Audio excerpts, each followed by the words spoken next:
Workplace stress is very high right now. 61% of the global workforce reports higher than normal stress levels. And vacations can temporarily help, but usually you need a long-term solution, and that's where our sponsor, BetterHelp, comes in. BetterHelp is the world's largest online therapy platform, more than 30,000 licensed therapists.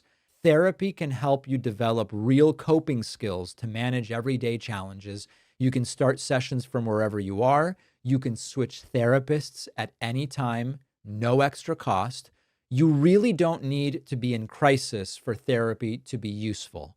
David Pakman Show listeners get 10% off your first month at betterhelp.com/Pakman Show. The link is in the description. Welcome to the David Pakman Show. My name is Dan Coe. I am not David Pakman. David is with his family. First and foremost, let us all congratulate David and his family on their second addition to this world. I am the host of the People's Cabinet Podcast. We interview leaders who are guiding our country's future and doing explainers and analysis on the news that you're reading every day. So a little bit about me. I used to work in the White House, first as the Deputy Director of Intergovernmental Affairs for President Biden, and then before that, Deputy Cabinet Secretary. What the heck do both of those mean? Well, first and foremost, I was in charge of helping to oversee coordination between the president's cabinet and the president. So anything related to messaging, et cetera, we would coordinate. Intergovernmental affairs was about making sure that our governors and mayors had what they needed on any given day. Sometimes that was as something as mundane as a White House tour. Other days it was disaster response. Before that, I was chief of staff at the Department of Labor, working under Secretary Marty Walsh. One of the things we did there was the Bureau of Labor Statistics. We oversaw that as part of the agency, and I'll get to that in just a little bit. And before that, I was chief of staff to Arianna Huffington at the Huffington Post, and then was in City Hall in Boston as Mayor Walsh's chief of staff. So been able to see government a little bit from both the local level and the federal level.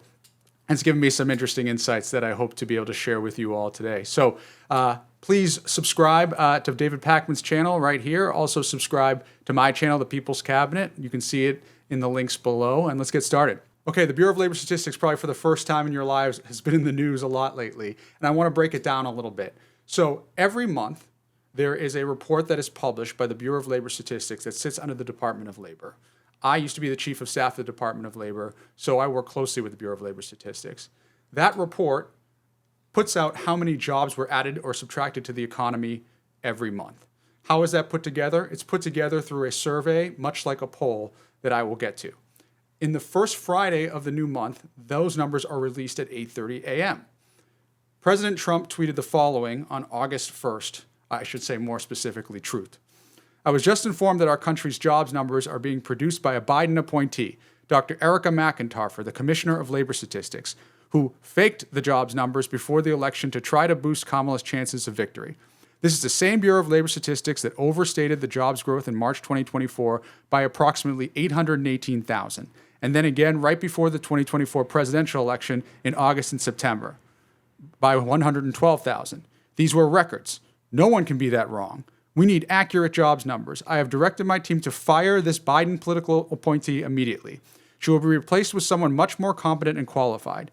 Important numbers like this must be fair and accurate. They can't be manipulated for political purposes. McIntyre said there were only 73,000 jobs added, a shock, but more importantly that a major mistake was made by them, 258,000 jobs downward in the prior 2 months. Similar things happened in the first part of the year, always to the negative.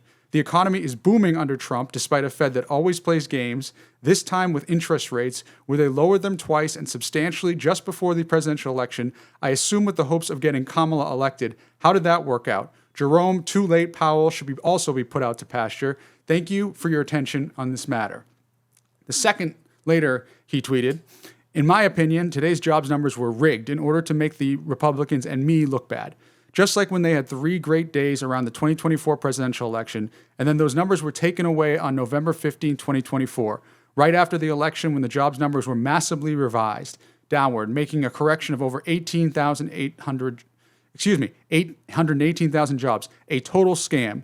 Jerome, too late, Powell is no better. But the good news is our country is doing great. Okay, a lot to unpack there. pretty much the only thing I agree with Trump is that these numbers should not be manipulated for political purposes. So let me tell you how it works. There are two different surveys, okay? The establishment survey and the household survey. The establishment survey surveys businesses and other organizations. The household survey surveys households. These are hundreds of thousands of data points, okay? They go into, much like a poll, they put it out for questionnaires for people to answer. Every month, those questionnaires come back, and then those questionnaires are used to calculate and extrapolate based on that sample what the number is, okay? So think of it much like a poll. You get the numbers back and you extrapolate based on that survey data. Now, the other thing that's interesting about this is that those surveys, because you're surveying literally hundreds of thousands of households and businesses, are incomplete because not all of it comes back in time, right? So the number that you are seeing every month is an estimate based on the survey responses. Again, this is not some kind of a manipulation by Erica McIntyre. This is just how the statistical science works, right? So those numbers come back. Here's the timeline on how that works. The numbers come back. You have over 2,000 people at the Bureau of Labor Statistics that are called nonpartisan career employees, okay? They regardless of who is in power, in terms of Democrats or Republican, stay there as career officials. There are 40 or 50 or so who focus solely on this jobs report. 2 days before the release, as I mentioned, it comes out the first of every month. That data is presented by those career employees to the commissioner of the Bureau of Labor Statistics. That is the first time the commissioner sees that data. Okay, so the notion that somehow they could manipulate it, something was wrong, just doesn't hold water that it would be the commissioner's fault, because in this case, she does not see that data until 2 days before. Then the next day, that information is presented to the president and his senior team.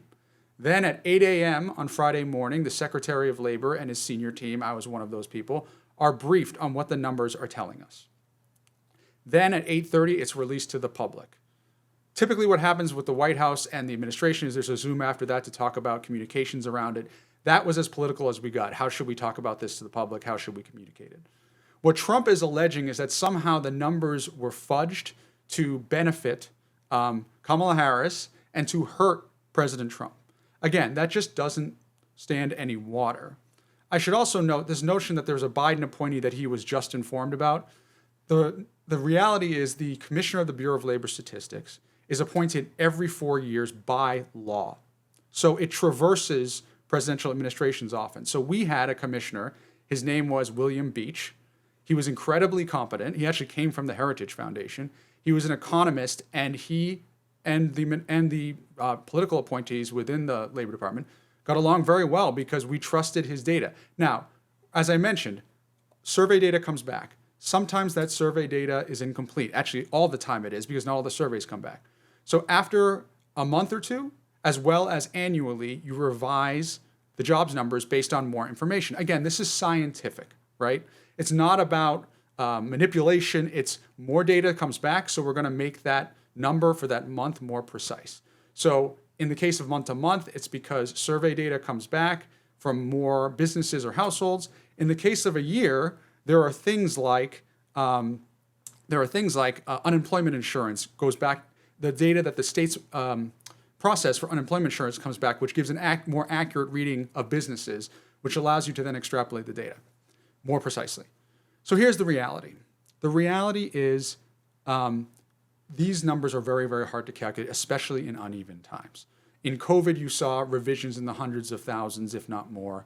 After the Great Recession, 2008, you saw that. This is just the reality of how it works. President Trump would lead you to believe there's some kind of political conspiracy. There is nothing of that sort here.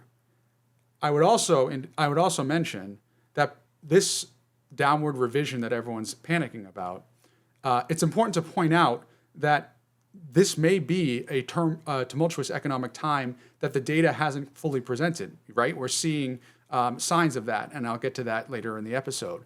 So this may be a sign that we are in, a warning sign, candidly, that we are in more tumultuous times, and that is more to come.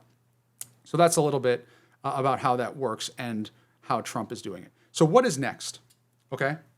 What is next is Trump's playbook on how he proceeds. Because bottom line is, so basically what happened was these numbers on August 1st were lower than what he expected. And because it's a proxy for the economy, it looks bad for Trump that it was lower than what he expected. So what he is going to try to do now is to install a loyalist, not just a loyalist, but also someone who believes in new methodology or questions the methodology to be able to goose these numbers. So there's 5 steps that he's going to do, and I want to take you through them right now. First is to trash the BLS methodology. Second is to nominate someone who says it needs updating. Third is to funnel cash to outside help that could enrich his allies. Fourth is the numbers going up. And then 5 is to compare apples to oranges and brag about record growth. So first, methodology. So as I mentioned, the BLS has a scientific methodology that they use to calculate the jobs numbers every month. But a new commissioner could decide that the methodology is outdated or wants to update it. There's nothing wrong with that in theory if it's someone who's doing that based on statistical science. But if they have an agenda to please the president and they already know that they're going to be fired unless the numbers are good, that presents a huge problem for the United States. So I think we need to really focus on that and look at what's coming next, because that's a concern.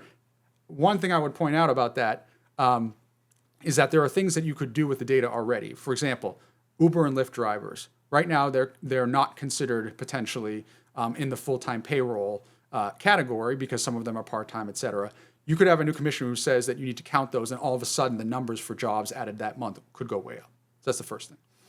The second thing is questioning the methodology would allow for an opening to totally revise the methodology to goose the numbers. So you're already seeing that. Yesterday, first of all, you're already seeing that, and you're seeing that in a way that is concerning because it does not seem to be based on anything legitimate. So yesterday, Kevin Hassett, the director of the National Economic Council, went on CNBC to talk about stage 1, essentially, of what I'm saying about the playbook, to talk about the BLS. Here's the clip. I mean, I remember talking with you years ago about the BLS putting numbers out that could help, Democrats put questions ahead of Republicans. So how hard is it or easy is it to manipulate this data?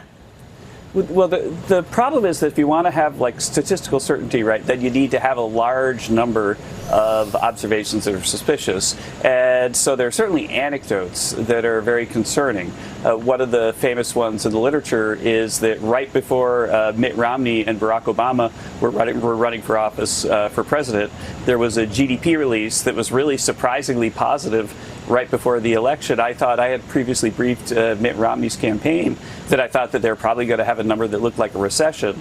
And then, in fact, they got a really big, beautiful number right before the election. It probably had a big effect on the election. And then that number ultimately was revised away. And it was revised away because it turned out that the number happened because of the biggest ever, all the way back to World War II, increase in defense spending. No kidding. I mean, that is exactly what we've spoken about. That's right. Yes, and that's when what I'm referring to. When you see something like that, then you got to say, no, this is not the kind of thing that should happen. Our data agencies need to make sure that the data are trustworthy and not being manipulated politically. And I'm 100% sure that President Trump has made that one of his highest priorities, that we put together a team that produces data that people can 100% trust and that people know where the data came from and can open source it as much as possible. Unbelievable. So there's actually one main problem with what he said. The host asked him about BLS numbers being rigged in 2012 under Obama. And he cited a GDP number as something suspicious. GDP is not measured by the Bureau of Labor Statistics. The commissioner of the Bureau of Labor Statistics does not measure GDP. That is the Department of Commerce. I can't imagine that someone like Kevin Hassett, who actually used to be in the Council of Economic Advisors, which is the economic advisory office in the White House, doesn't know that. I think he's blatantly lying to try to create more of an opening for Trump. That should concern all of us. So that's already happening, right? The lies are already happening. The propaganda is already out there. Next, you're going to see him announce a nominee. That's coming soon. The nominee will likely be somebody who says that these numbers are outdated, that they need updating, and because of the Republican-controlled Senate, that person will likely be confirmed. The reason why I say step 3, funnel cash to outside help, is because what's another line that they will probably use is, in order to update this data, we need new vendors to help us. We need the private sector. Now, here's another thing to point out. The private sector has numbers that they publish. ADP and other organizations publish what they believe are jobs added to the economy every month. And oftentimes they don't sync with what the government puts out. That tension is real. And oftentimes the government number is used as the default to compare against the private sector. But what Trump may do is say, we need to partner with outside vendors. And we will give millions of dollars to someone to help us. You bet that the people who will get those contracts will be people who Trump would want to enrich. Fourth, after that is in place, you'll see numbers go up. And even though it's apples to oranges, I do not believe that Trump will recognize that distinction. That's another concern that we all should have. So that's what's coming up next. Again, we are at stage one. We see the questioning of the data already happening. But stay tuned for much more to come on this, because it is going to be critical for our economy. The last point is that trillions of dollars are decided based on these numbers every month. I remember at 8 a.m. when we were being briefed and the numbers were below expectations, I knew that when the number were to come out, it was going to affect the markets negative if it was below expectations, and it almost always did. Trillions of dollars are based on this. This is not something to put in the hands of politicians. Donald Trump has done that, and it is going to have serious repercussions for not only our country, but the global economy at large. What does that mean in essence? It means that there will be less trust in our economy. It means that the cost for us to buy goods as a country will go up because of that. And it means higher prices for you as individuals. The last thing I would say is that there is precedent for this. Argentina and Turkey both manipulated their numbers. The global economy didn't trust them as much. We saw massive global calamity as a result. We can't let that happen in the United States. I'm very particular about my coffee, and our sponsor, Trade Coffee, helps you do more in 2024. If you're like me, coffee might be part of your routine, maybe a factor in your productivity. Check out Trade as your destination for better coffee at home. Subscribe to Trade and start the year with amazing coffee. You'll discover new favorites. You'll support more than 55 local roasters across the country, and you will upgrade your morning. And the best part is you can personalize all of it, from the type of coffee you get, how often you get it delivered. They have decaf if that's your preference. I recently got Orange Colombian from New York, sweet and inviting, full-bodied notes of pine. I actually love pine. Who knew? Pine is great. Every time I get a new shipment from Trade, the quality and the taste is top-notch. The convenience it's just great. The coffee comes to my door instead of having to go find them. Whether you already know what you like or you're new to specialty coffee and want some help, Trade just makes it easy to discover new coffees you will like. Show your loved ones how much you care with the gift of Trade Coffee for Valentine's Day. Right now through February 14th, Trade is offering $10 off gift subscriptions. Go to drinktrade.com/Pacman and use the code Pacman10 at checkout. The link is down below. One of our sponsors is BetterHelp. I am a huge believer in therapy. Let's say you've been thinking for a while about getting into therapy. You know it's the right move. You have things you'd like to talk to someone about. There is no better time than the present. But you don't have to drive across town every week and sit in a waiting room because of BetterHelp. BetterHelp is the world's largest therapy service. It's 100% online. With BetterHelp, you can tap into a network of over 25,000 licensed and experienced therapists specializing in a wide range of issues. You answer a few questions about yourself, and BetterHelp will match you with a therapist based on your specific needs and preferences. The sessions can be on the phone, video call, chat, anytime, anywhere, from your couch at home, from your office at work.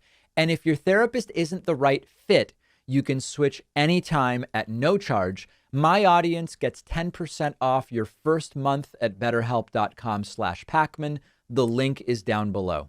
I want to talk about an example of how Trump floods the zone and how he gets away with abhorrent language that reveal his true self because of so much information being flown everywhere on behalf of this president. So Donald Trump went on CNBC. He gave a 40-minute interview.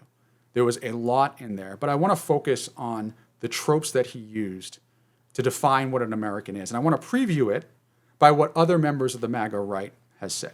So Zohran Mamdani won the Democratic nomination for mayor in New York City. This caused an utter panic on the right, okay, especially on MAGA. The response was not criticizing just his policies, though. It was criticizing his ethnicity and who he was as an American. Let me read this tweet from Matt Walsh, who is a vocal MAGA influencer. 40% of New York City's population is foreign-born, not just second and third generation immigrants. Foreign-born. Almost half of the city wasn't born in this country. NYC isn't an American city anymore by any reasonable definition of the term. It's a tragedy and a disgrace. Okay, so this implication is clear. If you are foreign-born and come to this country, even if you become a citizen, in someone like Matt Walsh's eyes, you're not an American. Okay, that is an influencer on the right. He has a following, sure, but that is what he is saying, and he is saying it with a straight face, so to speak. Charlie Kirk, as well, after Mamdani's nomination, says this, quote, 24 years ago, a group of Muslims killed 2,753 people on 9/11. Now, a Muslim socialist is on pace to run New York City. Okay, a couple things to unpack here. One, Zohran Mamdani is a Muslim. That is true. But that is about as much as you could put in common with him and some of the terrorists during 9/11, right?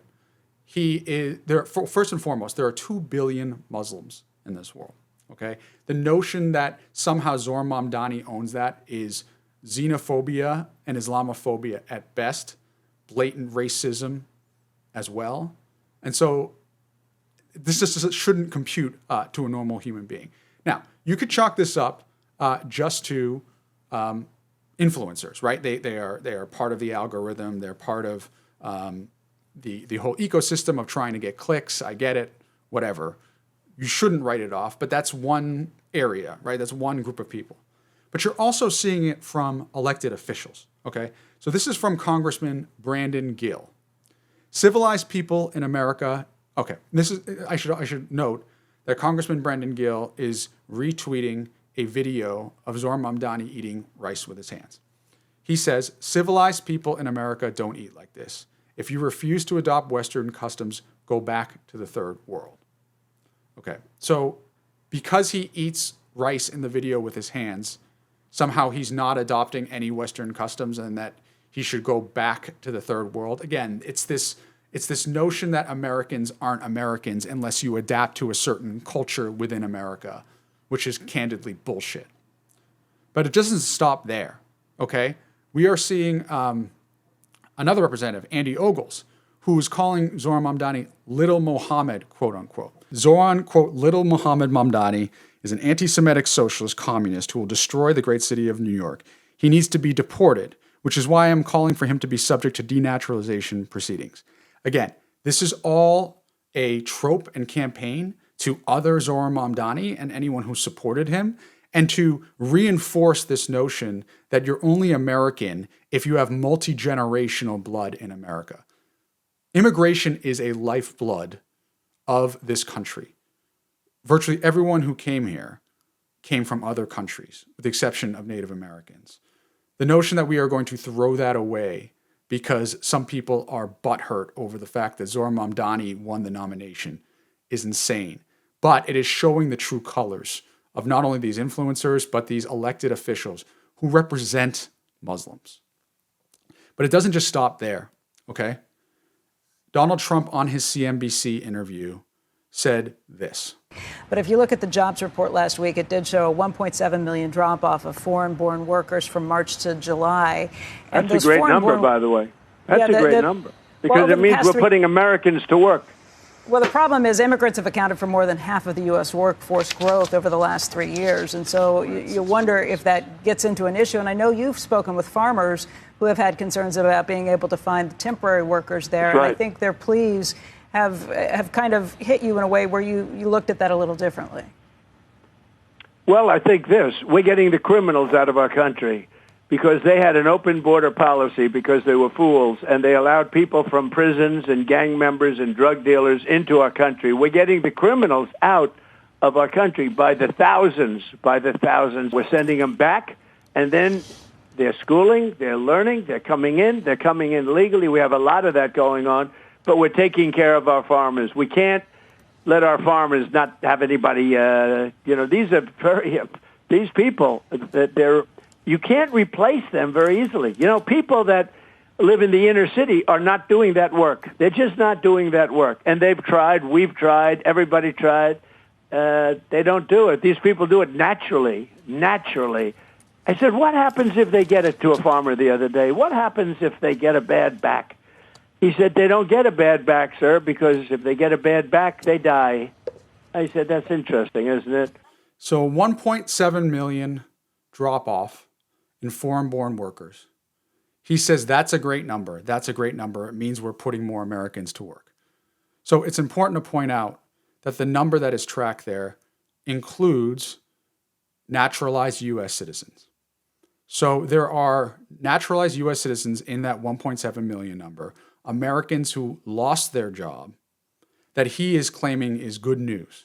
Why? Because Donald Trump is revealing what he truly believes, which is if you're not born in this country, which, by the way, is insane given his family situation, okay?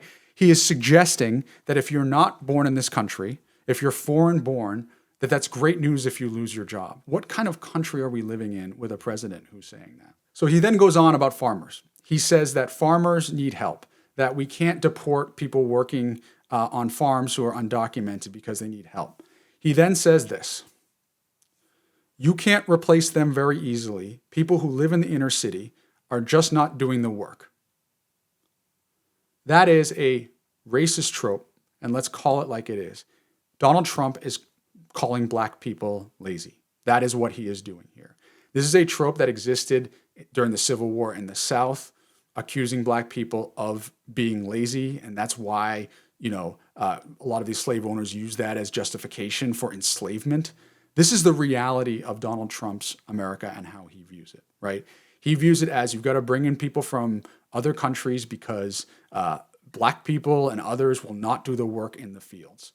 And then he has this bizarre thing about the people who work in those fields don't get a bad back, and if they get a bad back, they die.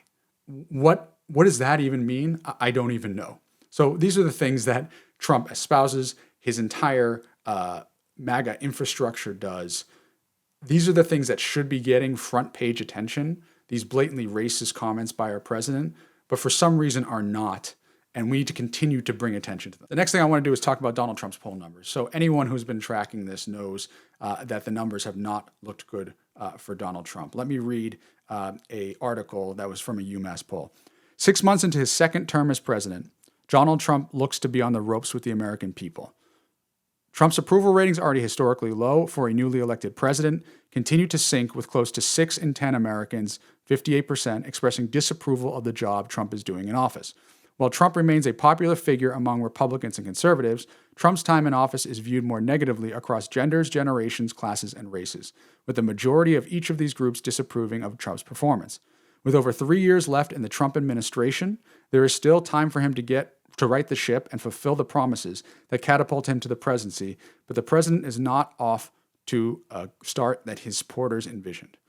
Okay, so also we have an overview of some of the areas that he's most underwater on. 31.63 on inflation, 41.54 on immigration, 37.55 on jobs, 32.58 on civil rights, 31.63 on tariffs, 37.53 on natural disasters. Okay, so none of these obviously is good. But let's talk about inflation. And to be honest with you, as someone who comes from the Biden administration, I am no stranger to bad poll numbers around inflation. It is something that is very, very hard to control normally, and it's very, very hard when inflation is up for Americans to feel good about those numbers. Here is the key difference, though. This is a self-created problem for Donald Trump. He has created this tariff policy with virtually no certainty for anyone. There is the whole taco meme, Trump always chickens out. And we're seeing over and over again him setting deadlines and extending them, tweeting something about high tariffs, taking a blowtorch strategy to tariffs versus what you should do specifically. Let me give a little example of a good tariff policy. Okay.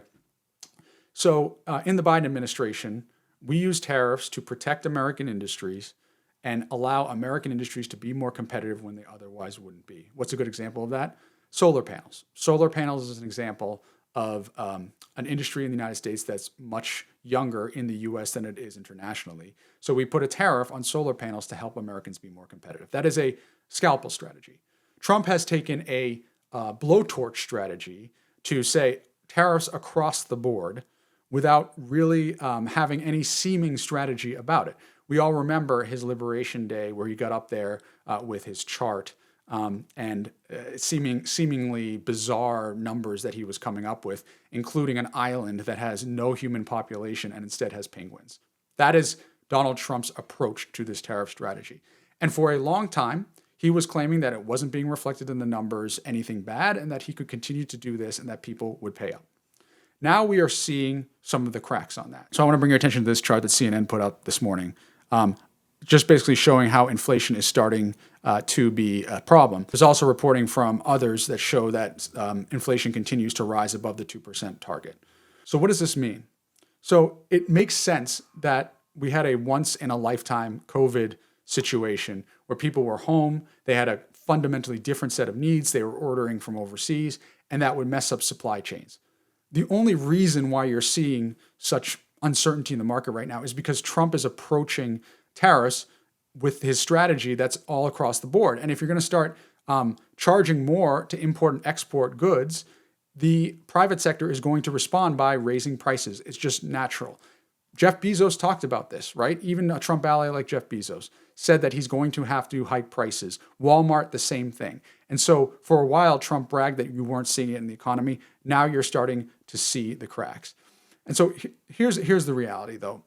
The underlying point on inflation is that Trump's strategy isn't working.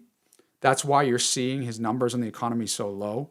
But instead of trying to tackle it surgically, he is lashing out, right? He fires the Commissioner of Labor Statistics, as I mentioned. He is threatening to fire the chair of the Fed, Jerome Powell, because Jerome Powell won't lower interest rates. And he's making these threats to India. The problem is when you cry wolf too much, the negotiations and leverage that you have disappear. So he just announced, for example, that he's going to try to be more aggressive with India on tariffs. If the jobs numbers were good and the economy was really good for the United States, I think that he could flex his muscles and say, listen, my numbers are good, you need to play ball. But seeing that these numbers aren't good means that India and other countries could say, well, we're calling you on your bluff because we believe that your economy is weakened, you need us, we're not going to play ball. Trump knows that, which is why you are seeing him lash out. So that's inflation. Secondly, I talked about immigration. 41-54 on immigration. Okay, this was Trump's strength back during the election. So if you look at the numbers, it shows how perilous this is going to be for Trump. First of all, year over year changes. Okay, and this is from Gallup. So allowing immigrants who are brought to the U.S. illegally as children the chance to become U.S. citizens. This is a universally popular thing, right? In 2024, it was 81. Now it's 85. Okay. Allowing immigrants living in the U.S. illegally, this is actually a really interesting point, the chance to become U.S. citizens if they meet certain requirements over a period of time. That has gone from 70 to up 10% to 78%. This is actually a good point because Trump is trying to claim that the United States is universally against any undocumented immigrants staying here. The numbers overwhelmingly dispel that. The reality is Americans believe that people who have not committed felonies, who are nonviolent, undocumented immigrants, should have some pathway to citizenship. So this is really telling in the numbers. Here's what's really interesting. From 2024 to 2025, we saw a 17-point drop in hiring significantly more Border Patrol agents. I'll give you two guesses as to why. All of us are seeing masked men, the video of masked men with no IDs going into communities, ripping families apart. And it's harrowing. And it's not what we stand for as Americans. Donald Trump is oblivious to this. He thinks it's cool, okay? And so as a result, you are seeing the support for ICE and this kind of work really hurt the notion that we need more Border Patrol agents. I think everyone can universally agree. Here's what I think everyone should universally agree. That we need more people at the border for border security, that we need to have more judges for when people claim asylum, that they can have those cases adjudicated quickly, and that we need to take care of dreamers, i.e. the children who came here through no fault of their own. This notion that we're now hiring 10,000 more ICE agents is only going to tank this number more, and that's a huge problem for Donald Trump. So that's immigration. I want to say one other thing about immigration. There's been an assault on asylum in this country. We have a law in this country that if you are escaping political persecution and you come to the United States, that you should be part of the system, have your hearing adjudicated. That is part of who we are as a country. It's our lifeblood. My grandfather was a diplomat from South Korea. When the government was overthrown, he sought asylum in this country, and that's the only reason why I'm talking to you today. We abandoned those principles. We abandoned who we are as Americans, and we need to remember that. All right, so we all know Alexa listens to us, recommends products based on our conversations. Meta retargets us based on our browsing and engagement history. Have you wondered what ChatGPT and Claude are up to with your conversations? We feed so much of our information to these AI chatbots, thoughts, dreams, sensitive questions, business ideas. They take the information, tie it to your identity, and they can sell that to third parties and governments. ChatGPT has the former director of the NSA on their board right now. That doesn't feel awesome. It took us a long time to truly understand what social media companies were doing with our data.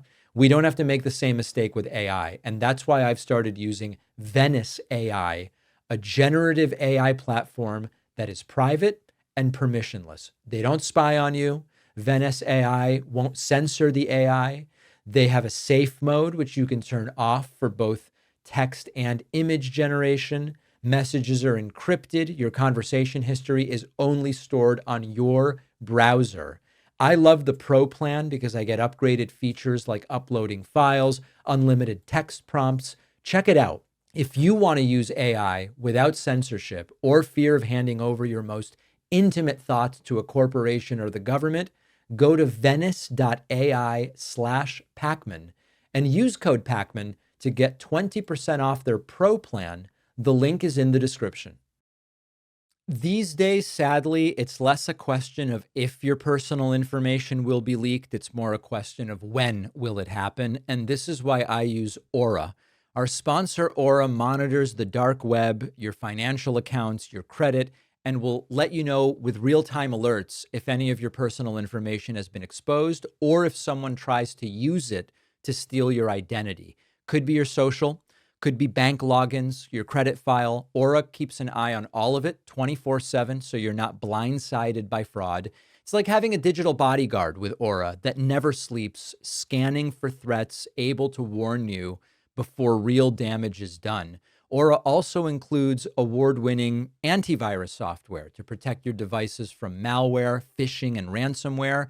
And Aura also gives you a secure password manager, US-based support that's always available, and up to $5 million in identity theft insurance if the worst were to happen. One app does the work of several.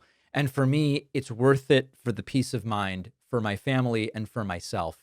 You can try Aura for free for 14 days at aura.com/Pacman. The link is in the description. There's another part of the polling that I want to talk about, which is the drop in support from men from Donald Trump. So this is from a Newsweek article, but it's based on the same UMass poll.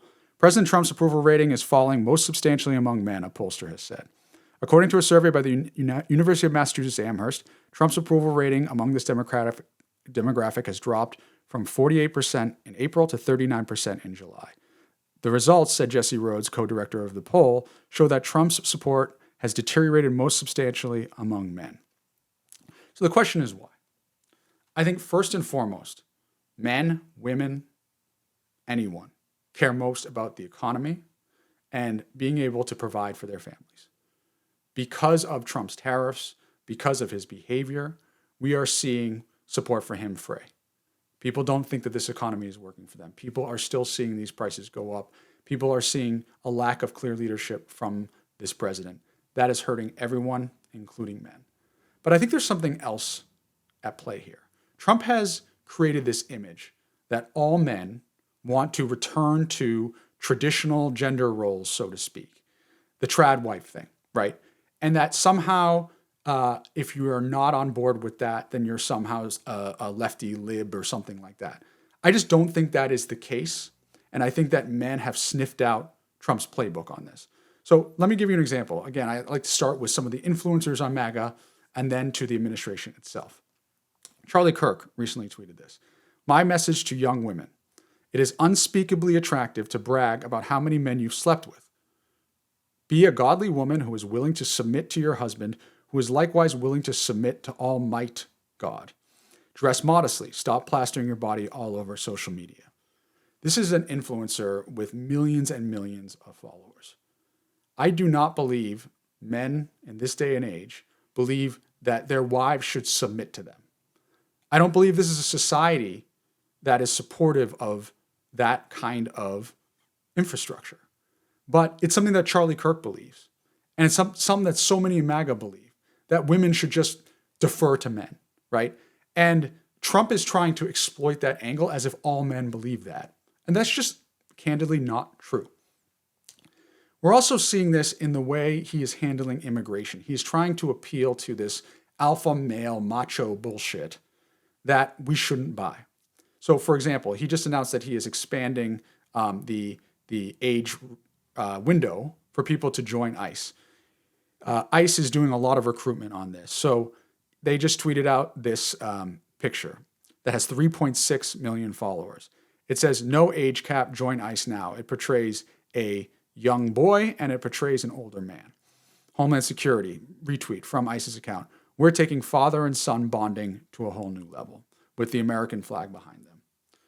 Now, this is clearly a reference to the ICE raids you're seeing all over the news.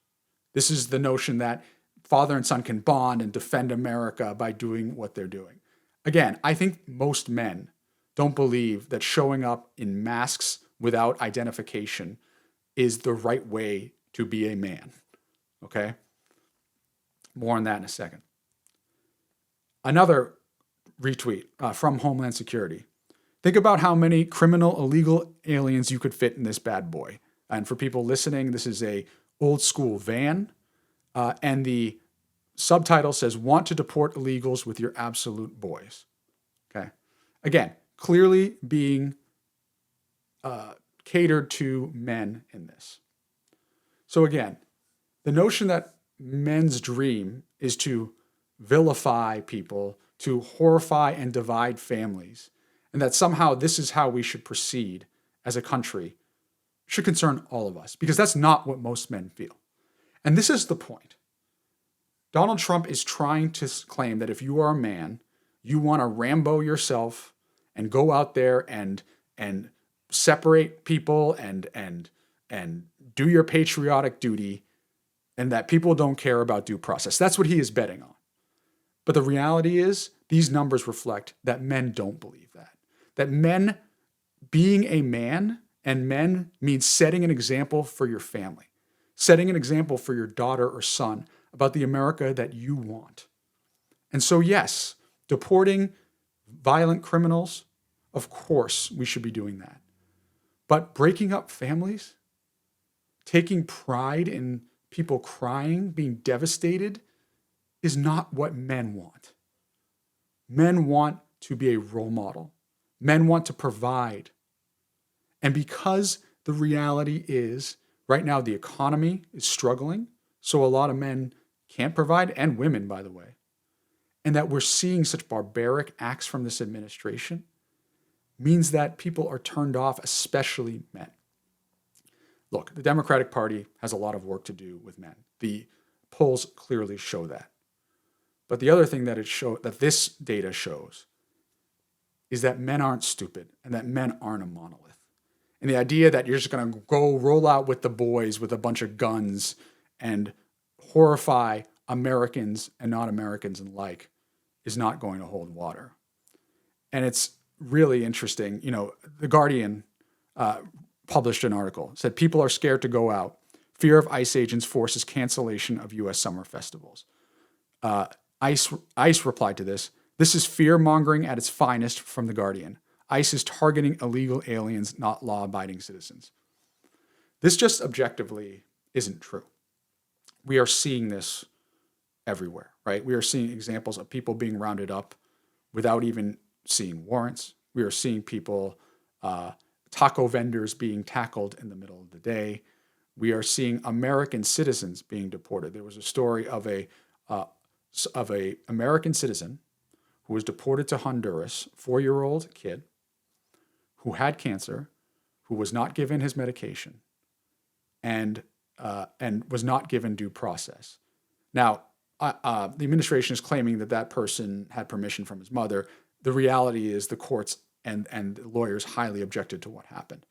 This is what Donald Trump has created in this world and in this country, this culture that if you are a man, you are universally for these kind of actions, and that no one's afraid if you're an American. There are millions of people out there, American or not, who are petrified of what this administration is doing, men and women. And any man who cares about this country and what it stands for, and any man who cares about his family are concerned gravely about this. So we need to keep on this. And I think the reality is nobody is fooled by these actions. Okay, Jeffrey Epstein. This saga won't go away. And what I would say at the top of this is there is nothing coming out of this administration that you would do if you were completely innocent. And I think people on the right and people on the left alike agree with that. There was a bizarre statement by President Trump that happened recently that I want to read to you. And this was written by the Daily Beast. A curious answer by Donald Trump about Ghislaine Maxwell's unusual jail move has singled out for questioning by both experts and political foes. On Tuesday, CNN host Caitlin Collins directly asked President Trump if he was aware of Maxwell's prison transfer to a lower security facility and if he personally approved it. Quote, "I didn't know about it at all, no," Trump claimed. "I read about it just like you did." He added of the jail switch, "It's not a very uncommon thing." So first of all, that's wild. I don't think that there is any way that Trump didn't know that. But let's take a step back. Ghislaine Maxwell was Jeffrey Epstein's #1 accomplice. Everyone knows that. And she was in prison, and she continues to be, but was transferred. And let me read the description here from the article. After years in a federal prison in Tallahassee, Florida, Maxwell was moved to a minimum security federal prison in Bryan, Texas, days after meeting with Blanche. The prison camp, dubbed Club Fed, includes a full gym, yoga classes, and a puppy program. It should be noted that apparently she's not eligible for the puppy program because she's a convicted sex trafficker. Go figure. Let's go back to Trump saying this is not a very uncommon thing. Ellie Honig, CNN senior legal analyst, told Collins he was doubtful about Trump not knowing the details of Maxwell's prison transfer. Honig added that the transfer would have required a special waiver due to the severity of the 63-year-old's crimes.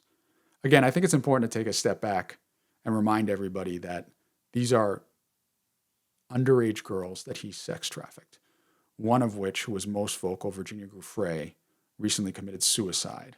And her family was absolutely devastated by the notion that there would be a transfer. Honig continues, "It's almost impossible that Ghislaine Maxwell just happened by coincidence to be moved to a better facility a week or so after she met with Todd Blanche.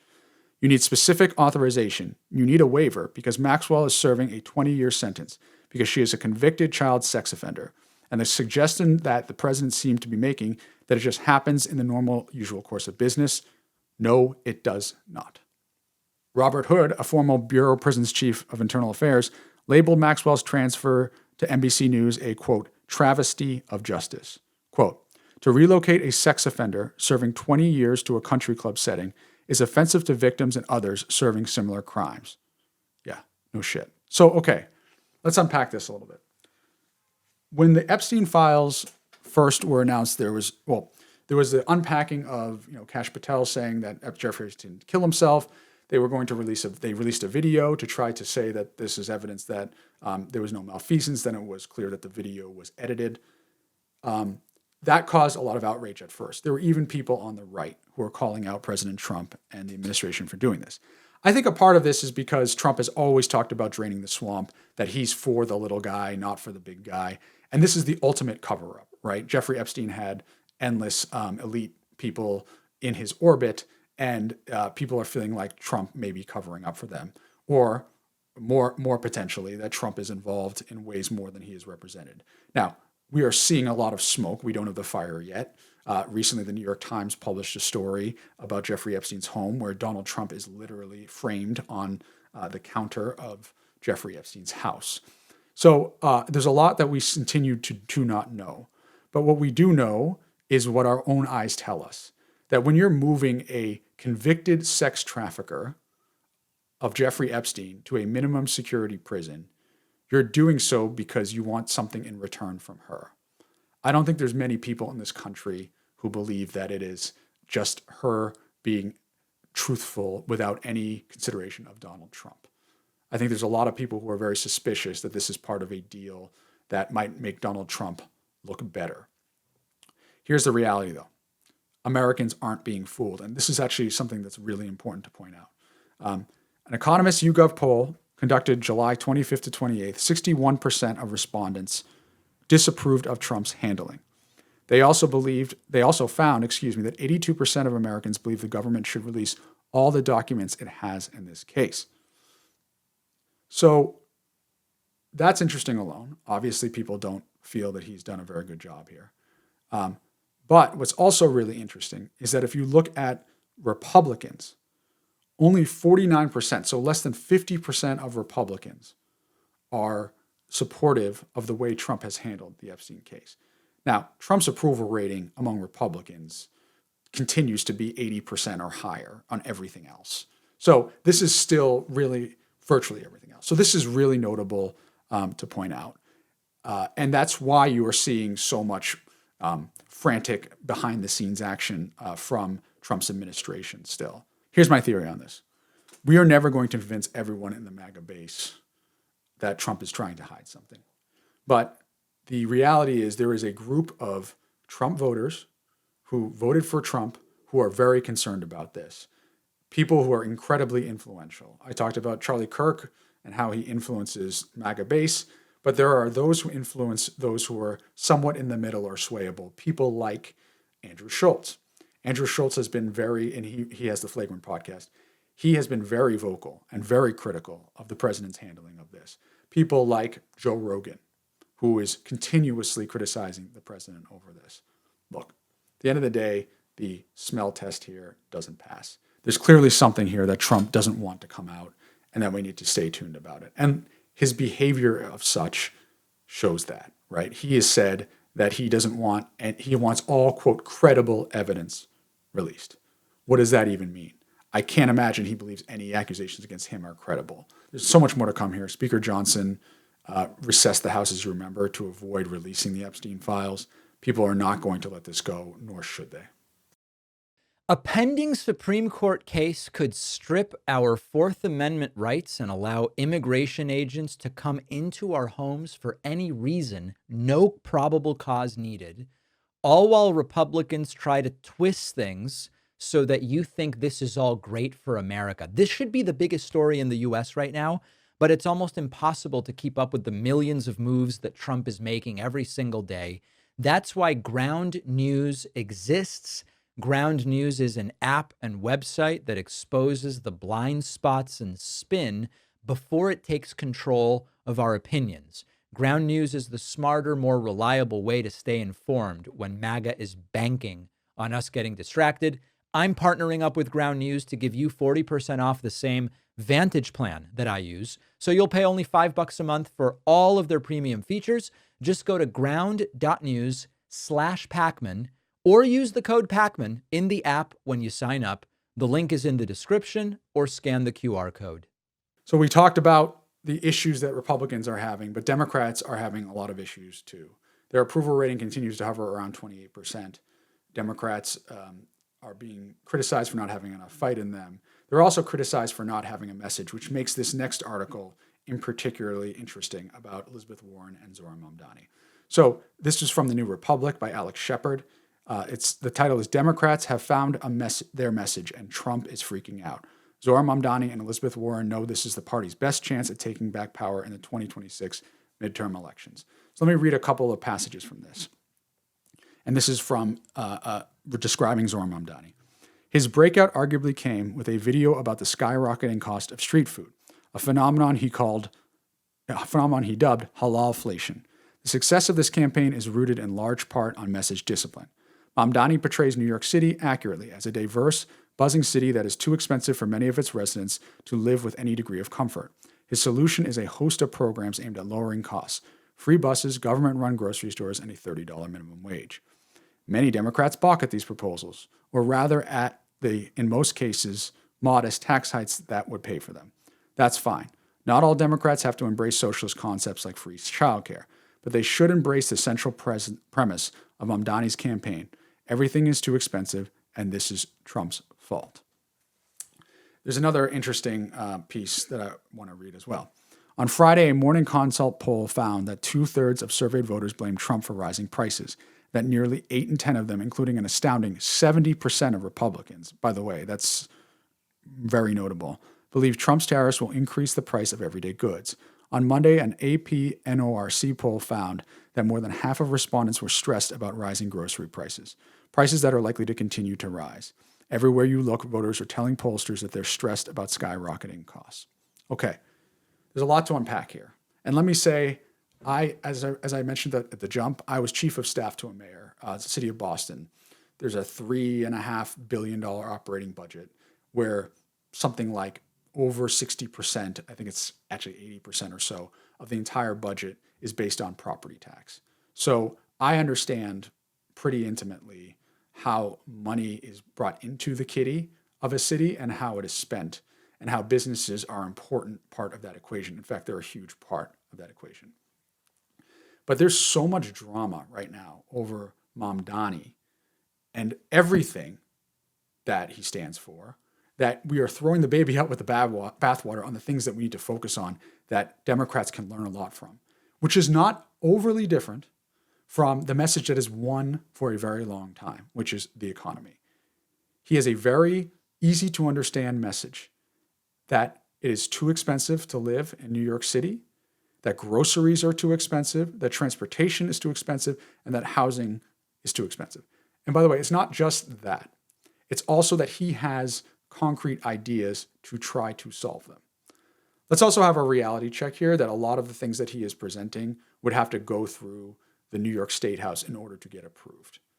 So, of course, he is going to put out policies that are very aggressive, knowing that he will probably have to negotiate with the State House in order to get any of them enacted. But instead of embracing the fact that Mamdani is fighting for the right issues and that Democrats are right now so haphazard about these issues, we're seeing dramatic things from the left, from the Democratic Party, of not endorsing him, of being concerned about, of not endorsing him, which is not helpful to the party's image. Now, there's a lot of things that he has said that's been concerning, things about Israel that I won't get into today, that is, I believe, separate from this larger conversation about affordability. Because the reality is it's too expensive to live everywhere. I just talked about how inflation is going up. And so if Democrats can't get behind the message that things are too expensive, and that in order to solve that, we need to make sure that the wealthy are paying their fair share, then we're screwed as a party. But somehow we blame Mamdani or we blame Elizabeth Warren for espousing these things, when in reality, it is a winning message that we've seen time and time again, that his laser focus on that created an image that he was fighting for you, the working class individual, and that Andrew Cuomo was not. A guy who has, 10 or more credible sexual harassment claims against him, who resigned his post as governor as a result of it, you can understand why people didn't want to get behind Andrew Cuomo and wanted to get behind Zohar Mamdani. And so this notion that we shouldn't get behind him because some of his ideas are too extreme just defies logic when the Democratic Party has had all kinds of different ideas on how to solve problems before that never stop people. And there's one other thing I want to point out. There is a American Sociological Association study. There's this notion that you raise taxes at all the rich people will leave. That just doesn't hold water. There's a study by Cristobal Young and a number of others, Millionaire Migration and Taxation of the Elite, Evidence for Administrative Data. A growing number of U.S. states has adopted millionaires' taxes on top income earners. This increases the progressivity of tax system, but it raises concern about tax flight. Elites migrating from high tax to low tax states, draining state revenues and undermining redistributive social policies. Are the top income earners transitory millionaires searching for lower taxes to live? Long story short, we find that millionaire tax flight is occurring, but only at the margins of statistical and socioeconomic significance. So let me just translate that. There's this notion that there's a very fair assertion that taxes and people who pay taxes provide the revenue for Mamdani to be able to get some of the things that he wants to get done, right? Cheaper transport, et cetera. But the notion that any tax conversation that we should have is somehow not one we should have because all of a sudden millionaires and billionaires are going to move out just doesn't hold water. And it's backed by studies, and it's backed by just common sense. If you have a lot of resources and you like living in New York City and you like having your nice apartment in Central Park or what have you, you're going to be annoyed by more taxes. I'm not doubting that at all. But that doesn't mean that you're going to move tomorrow. You have a lot of roots that you've built in these places.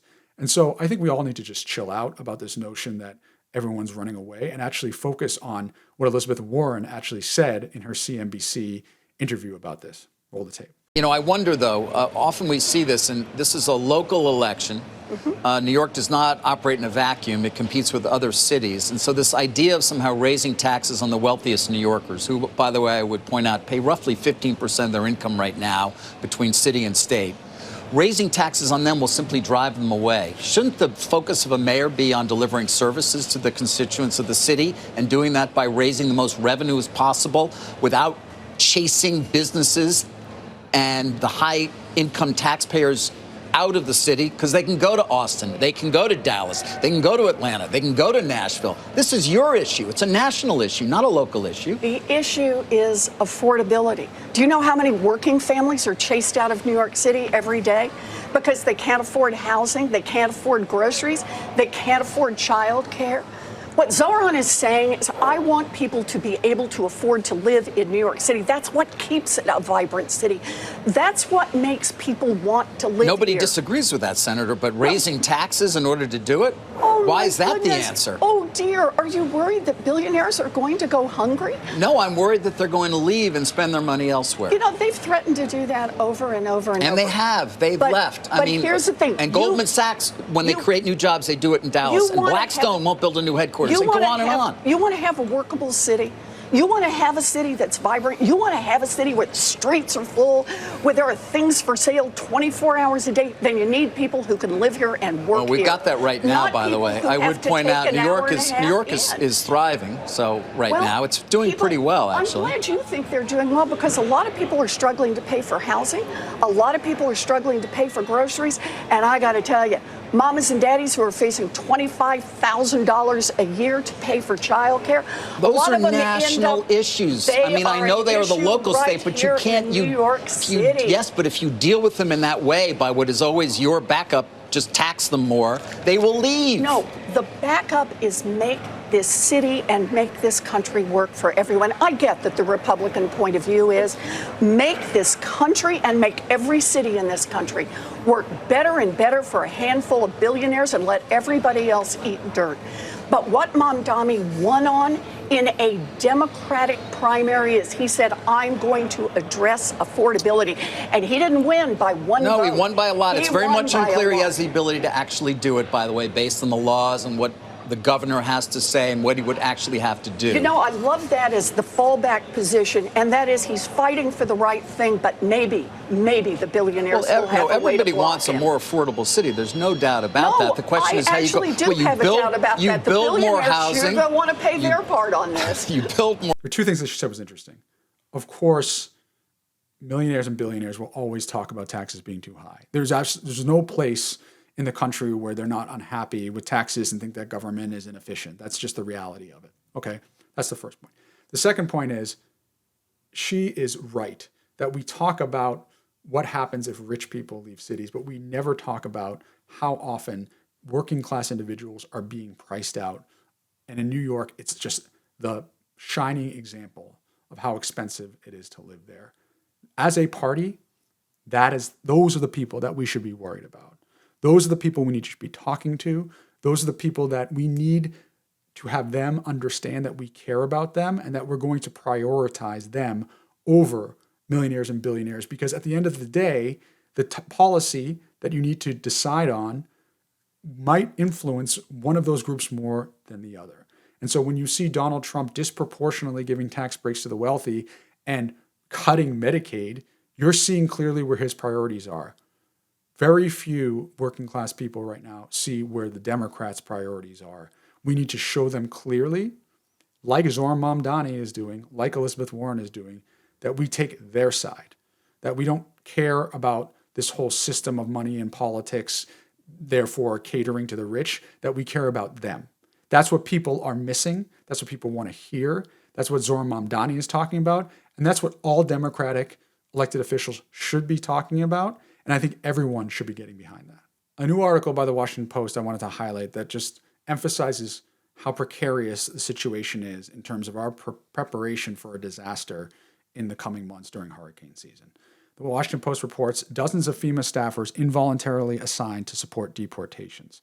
The Department of Homeland Security has reassigned dozens of federal emergency management agency employees to immigration and customs enforcement to help vet and process new hires from the government's mass deportation initiative. DHS maintained that the moves are temporary and won't hinder disaster readiness, but 6 current and former FEMA officials said losing that many people, even for a few months, will greatly slow operations, while the already much reduced agency is juggling multiple ongoing disaster declarations, including the historic Texas floods. DHS Assistant Secretary Tricia McLaughlin confirmed the reassignments to the Washington Post, saying that, quote, through the One Big Beautiful Bill, DHS is adopting an all-hands-on-deck strategy to recruit 10,000 new ICE agents. So let me just give a little background on this. It is not without precedent that different agencies try to recruit supplements from other agencies when there's all-hands-on-deck situation. I highlighted in the previous segment that the support for additional agents has precipitously fallen. And by the way, if you think that it's bad now out there, imagine with 10,000 more of those agents out there with this kind of like Rambo mentality that ISIS tried to espouse. But I think a lot of people don't realize how important FEMA is to our country. And so I just want to explain a little bit about why it's so important and why moving people is such a problem. So here's how it typically works. If there is a disaster that is about to happen, this is the optimistic scenario when you know it's about to happen. A state can file an emergency declaration. What that basically says is we know that something is coming and that we need resources to help prepare. So that money can be used for evacuations, temporary shelters, police fire, overtime, etc. So oftentimes in the White House, when we knew a hurricane was coming, we were prepared to receive that emergency declaration. There are things that are then done to quickly approve it and then sent back out so that the money can flow, so that people can get ready to do that. There's a second thing that happens after a disaster. It's called a major disaster declaration. It allows to pay for those things that we talked about, plus things like housing help, grants, etc. So we saw this in North Carolina when we did work there, in Florida, etc. All of this stuff requires an incredibly nimble and collaborative approach with local officials. We did that in the Biden administration. We had great relationships with Republicans or Democrats. The president worked closely with Ron DeSantis, for example, in Florida. But what we have seen so far in this administration is that not holding water. For example, Axios published a story. Governors accused Trump of stalling disaster recovery. Multiple governors said they're being increasingly pushed to scrounge for disaster recovery money without the support they traditionally rely on from the federal government. The president has sole power to issue disaster declarations, but states are finding emergencies that would usually qualify for federal assistance are being slow-walked or denied. President Trump announced Sunday that he had signed a major disaster declaration, again, that's the latter bucket, to help free up federal resources for Kerr County, Texas, after devastating floods. Yet other state leaders say they were denied or still waiting for help. For example, the Trump administration denied a request by Jay Inslee, denied North Carolina Josh Stein's request for an extension of federal assistance for Hurricane Helene. Remember, this is the hurricane that Trump criticized the Biden administration for. They just denied an extension for further assistance.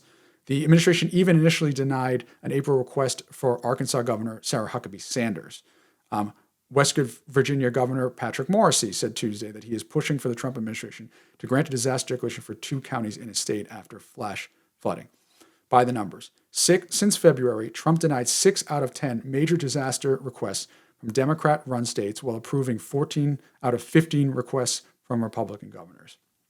Again, let me just put this in perspective. Hurricane Katrina in Louisiana caused in that region over $100 billion worth of damage. The entire budget of Louisiana that year was $18 billion.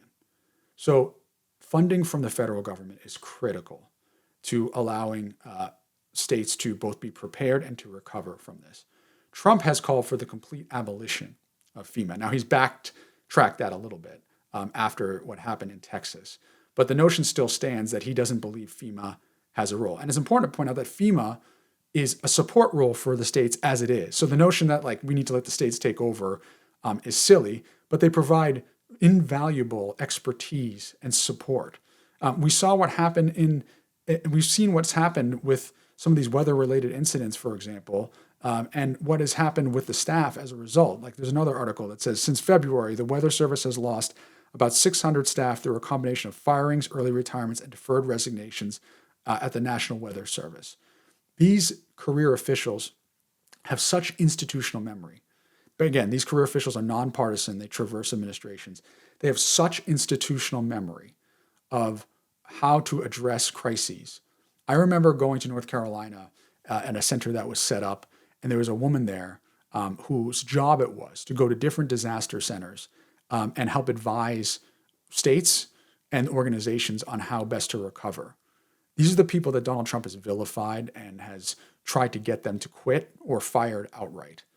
We're in the middle of hurricane season right now. We are not even remotely prepared for what is to come with further hurricanes. And with this kind of discord, I think we should all be concerned.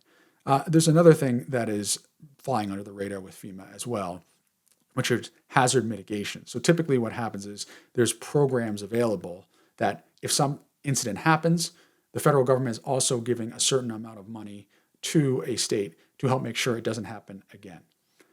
But President Trump has denied that universally so far.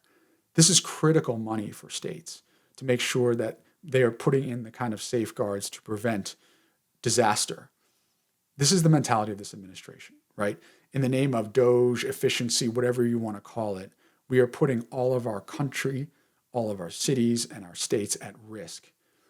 I don't know how this ends, but what I fear is that when the next hurricane hits, not only will there not be that collaborative support set up between the federal government and states, but that people will die as a result of not being prepared, and in the name of efficiency, a lack of funding to be prepared for it. We need to take this incredibly seriously. We will see, unfortunately, more hurricanes and more disaster come in the months ahead. And this is a president who seems to fundamentally not understand the critical role FEMA plays in keeping people safe. That's it for the David Pakman Show today. I hope you enjoyed it. Please leave comments below and subscribe to the channel. And subscribe to the People's Cabinet, which is also linked below. And follow me on Twitter @DANK. See you tomorrow.